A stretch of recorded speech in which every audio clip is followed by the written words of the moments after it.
আসসালামু আলাইকুম। আমি নুসরাত জাহান নিশামণি। আমি দীর্ঘ ৮ বছর যাবৎ কিডনি রোগে ভুগছি। এখন আমি প্রায় ৫ বছরের মতো ডায়ালিসিস করছি। ডায়ালিসিস করার পর আমার পরিবারের সম্পূর্ণ আর কি প্রায় কি বলবো ১৫ থেকে ২০ লাখ টাকা শুধু ডায়ালিসিস, ভর্তি, আইসিইউ এরকমই গেছে আমার জীবনে। এরপর আমার সিদ্ধান্ত নেই কিডনি পাল্টানোর জন্যে ইন্ডিয়াতে যাওয়ার মতো অ্যাবিলিটি আমাদের নাই। আমার মধ্যবিত্ত ফ্যামিলি, আমার বাবা নাই। আমার ৩টা ভাই ছিলাম। বড় ভাই কিডনি নষ্ট হয়ে মারা গেছে। মেজো ভাই টুকটাক খরচ দেয়, ছোট ভাই তেমন একটা খোঁজ খবর নেয় না। আমার স্বামী আছেন, উনি ড্রাইভিং করে, প্রাইভেট কার চালায়। ওনার বেতন খুবই সীমিত, ১৮,০০০ টাকা। আর অপারেশনের পর আমার প্রতি মাসে খরচ লাগে প্রায় ৩৫,০০০ টাকা, যেটা কোনোভাবে আমরা চালাতে পারছি না।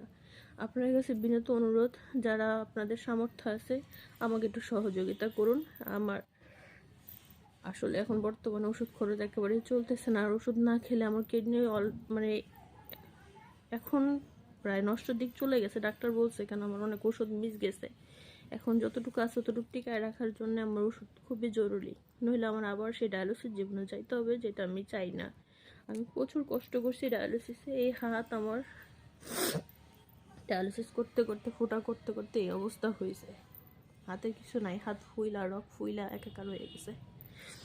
এখন আমার আর কি একদম আর না পারতে আপনাদের কাছে সহযোগিতা চাচ্ছি। আপনাদের যাদের সামর্থ্য আছে আমাকে একটু সহযোগিতা করুন।